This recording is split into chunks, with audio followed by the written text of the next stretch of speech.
ya. Jadi biar ketahuan nih, apa sih manfaatnya belajar bilangan, jenis bilangan ini. Jangan-jangan nggak pernah keluar soal di STAN. Ternyata pernah ya.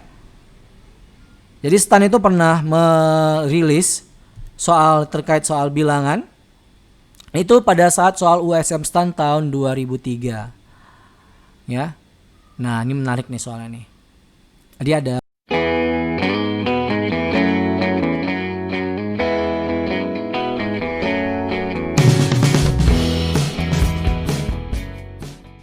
Jika teman-teman suka dengan video ini, bantu kami untuk membangun channel ini dengan cara like, share, comment, and subscribe. Dan jangan lupa aktifin juga tanda loncengnya, supaya teman-teman selalu mendapat notifikasi video terbaru dari channel ini. Assalamualaikum warahmatullahi wabarakatuh. Selamat datang di channel Bimbel Online Konstanta. Hari ini kita akan membahas bilangan bulat, salah satu materi dari tes intelijensi umum, yaitu materi yang akan dibahas dalam seleksi kemampuan dasar. Akan diujiankan atau akan diujikan di dalam proses seleksi ujian sekolah tinggi kedinasan. Nah, teman-teman semuanya bisa belajar bareng-bareng sama kita, tapi sebelumnya jangan lupa untuk like and share dan subscribe channel ini dulu, oke? Nah, teman-teman semuanya, materi bilangan bulat itu ya, sebelumnya kita akan bicara soal definisi dulu nih, ya. Sebenarnya apa sih yang dimaksud dengan bilangan bulat, ya? Oke, ini dia bilangan bulat ya. Bilangan bulat itu adalah bilangan yang anggota-anggotanya terdiri dari bilangan bulat negatif, 0, dan bilangan bulat positif. Bilangan bulat itu disimbolkan dengan huruf Z, ya, mulai dari yang bilangan negatif, ya, blank ada minus 3, minus 2, minus 1, 0, 1, 2, 3, dan seterusnya. Nah, bilangan bulat ini, teman-teman semua, kalau kita bagi di bilangan bulat positifnya ya, itu ada dua komponen atau dua kelompok.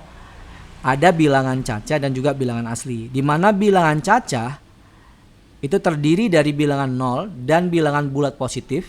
Sedangkan bilangan asli itu mulainya nggak dari 0, tapi mulainya dari angka 1. Nah, gampang ya. Jadi bilangan bulat itu adalah bilangan negatif, 0, dan bilangan positif, bilangan bulatnya. Tetapi khusus untuk bilangan bulat positif, 0 dan bilangan bulat positif, itu ada dua pengompokan lagi. Ada bilangan cacah dan bilangan asli. Bilangan cacah mulainya dari 0 dan seterusnya, sementara bilangan asli mulainya dari angka 1. Oke? Nah, ini ada materi lanjutannya. Jenis bilangan. Ya, jenis bilangan bulat tadi yang negatif, yang 0 dan positif tadi itu kita bisa pilah menjadi 4 jenis kelompok bilangan. Ada bilangan genap, ada bilangan ganjil, ada bilangan prima, dan ada bilangan komposit. Nah, apa sih bilangan genap itu? Gampang ya, pasti udah tahu nih. Materi seperti ini saya rasa sudah gampang sekali. Kita cuma mau mereview saja, merefresh ulang supaya ingat. Bilangan genap yang dimaksud adalah bilangan asli yang habis dibagi 2. Gampang kan? Nah, rumusnya itu adalah 2n, di mana bilangan itu mulai dari angka 2, 4, 6, dan seterusnya.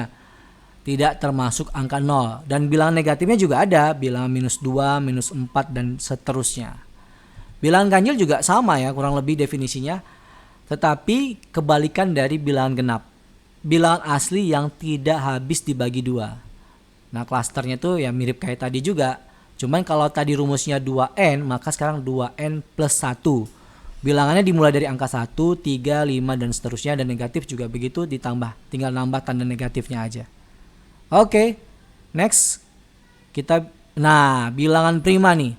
Bilangan prima itu adalah bilangan asli yang lebih besar dari 1 dan mempunyai tepat 2 faktor. Jadi faktornya itu nggak lebih dari 2, cuman 2. Ya. Yaitu bilangan itu sendiri, ya, bilangan itu sendiri dan bilangan angka 1. Itu aja sebenarnya. Gampang ya, bilangan prima ya. Ya, faktornya adalah ada 2, yaitu angka 1 dan bilangan itu sendiri. Angka 2, 3, 5, 7, 11, dan seterusnya. Nah, yang terakhir nih, yang keempat, bilangan komposit. Bilangan komposit apa sih bilangan komposit? Bilangan komposit itu gampangnya ya, semua bilangan yang bukan bilangan prima, udah gitu aja ya. Semua bilangan asli yang lebih besar dari 1, yang mempunyai faktornya lebih dari 2. Ya gampangnya ya lawannya bilangan prima. Selain 2, 3, 4 tuh apa? Selain 2, 3, 5 dan seterusnya tadi apa aja? Yaitu angka adalah bilangan komposit. 4, 6, 8, 9 dan 10 dan seterusnya. Oke ya, gampang kan? Nah, sekarang kita coba masuk nih materi soal ya. Jadi biar ketahuan nih, apa sih manfaatnya belajar bilangan, jenis bilangan ini? Jangan-jangan nggak pernah keluar soal di STAN. Ternyata pernah ya. Jadi STAN itu pernah merilis soal terkait soal bilangan itu pada saat soal USM STAN tahun 2003 ya. Nah ini menarik nih soalnya nih. Jadi ada pernyataan nomor 1, 2, dan 3. Kita diminta untuk mengidentifikasi pernyataan mana yang benar. Jika jumlah sehimpun bilangan bulat ganjil yang berbeda adalah sama dengan 0. Nah, jadi kalau dijumlahin nih ada bilangan ganjil, baik dia negatif ataupun positif, kalau dijumlahin totalnya sama dengan 0. Logikanya sih pasti ada bilangan negatif, kalau nggak mungkin 0 ya. Nah, ada yang positif, ada yang negatif. Manakah yang berikut ini akan selalu benar? Nah, ini gampang nih harusnya ya. Oke, kita bahas nih. Angka ganjil jika dikali dengan angka ganjil, logikanya nih pasti selalu hasilnya ganjil. Contoh ya, 3 kali 5 hasilnya 15. 3 kali 7 hasilnya 21. Selalu hasilnya ganjil. Maka pernyataan nomor 1 pasti salah. Hasil kali bilangan bulat tersebut selalu 0. Nggak mungkin dong. Pasti hasilnya ganjil. Tidak mungkin 0. Oke ya. Nah poin 2. Jika jumlah sehimpunan bilangan adalah 0, logikanya nih kalau udah semuanya 0 nanti dibagi dengan suatu bilangan pasti hasilnya 0 juga. Maka poin kedua tuh kemungkinan benar ya. Kemungkinan benar. Kita keep dulu nih. Pernyataan kedua benar. Sedangkan pernyataan ketiga, jumlah bilangan bulat dalam himpunan tersebut adalah genap. Mungkin nggak? Bukan ya. Angka totalnya pernyataan di sini nih ya. Kalau kamu perhatikan nih, ini ada, jangan lupa nih ada pernyataan nih, sama dengan 0. Nah, kalau misalnya dibilang sama dengan 0, masa dibilangnya genap? Genap kan nggak termasuk 0 kan nggak termasuk genap ya. Nah, bilangan genap itu ya habis dibagi 2 tapi tidak termasuk bilangan 0. Jadi, nah, jawabannya apa nih kira-kira? Iya, betul. Kunci jawabannya adalah B. Kunci jawabannya B. Yang benar itu cuma 2, ya. Oke, gampang ya? Oke, kita masuk soal berikutnya. Masih soal dari sekolah kedinasan, yaitu soal USM STAN tahun 2003. P dan Q adalah bilangan bulat positif. Bila P dibagi 6, maka sisanya adalah 3. Sedangkan bila Q dibagi 6, sisanya adalah 1. Nah pertanyaannya sederhana. Berapakah sisanya apabila P dikali Q kemudian dibagi 6? Nah ini ada beberapa pilihan. A 4, B 3, C 2, dan D 1 serta E adalah 0. Nah teman-teman, ini adalah soal yang dapat kita selesaikan hanya dalam waktu 50 detik.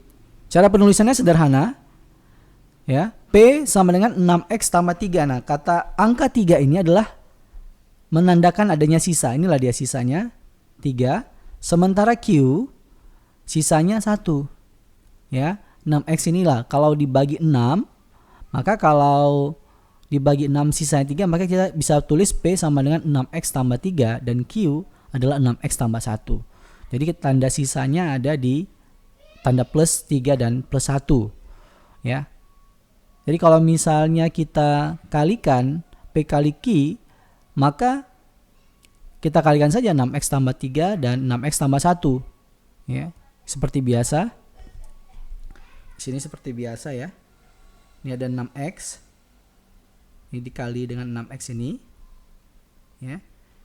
Oke, kemudian nanti 6X-nya juga dikalikan dengan seperti perkalian ini ya, kuadrat, dan saya rasa beberapa teman itu sudah paham betul nih dia. Ini dia dikali kemari, ya.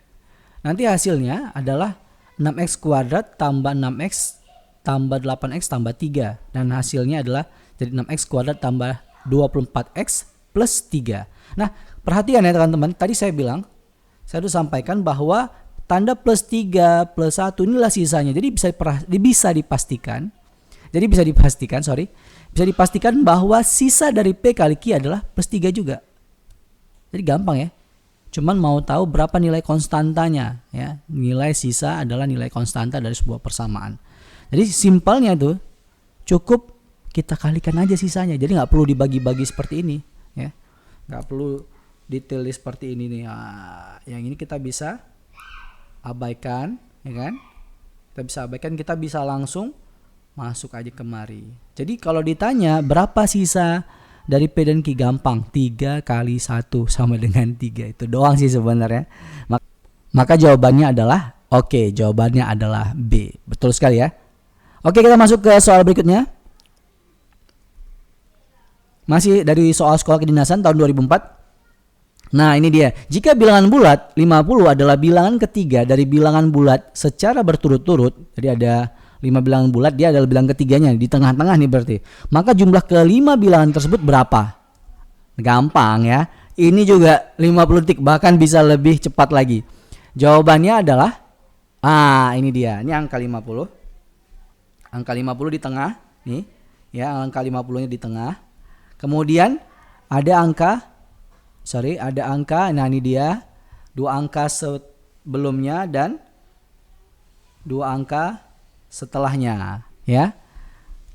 Maka tinggal jumlahin aja nih. 48, 49 tambah 50 tambah 51 dan 5 sama dengan 250. Ini ada cara cepatnya ya. Kalau mau menambah cepatnya ini ada. Jadi kita tambahin 48 ya dengan 52, hasilnya ya 100 ya. Kemudian 49 dengan 51 hasilnya juga 100. Jadi 50 tambah 100 tambah 100. Jawabannya adalah 250. Gampang ya. Saya rasa cuma 10 detik juga bisa nih kayaknya. Maka kunci jawabannya adalah D. Oke teman-teman semuanya, saya rasa cukup sekian dulu materi bilangan bulat kali ini. Jika ada komentar ataupun saran silahkan ketik komentar di kolom komentar supaya kami bisa memperbaiki video menjadi lebih baik dari hari ke hari. Oke, jangan lupa ya untuk tetap tonton video-video ini dan share ke teman-teman supaya kami makin semangat lagi. Terima kasih teman-teman semuanya. Kalau ada yang salah saya mohon maaf. Assalamualaikum warahmatullahi wabarakatuh.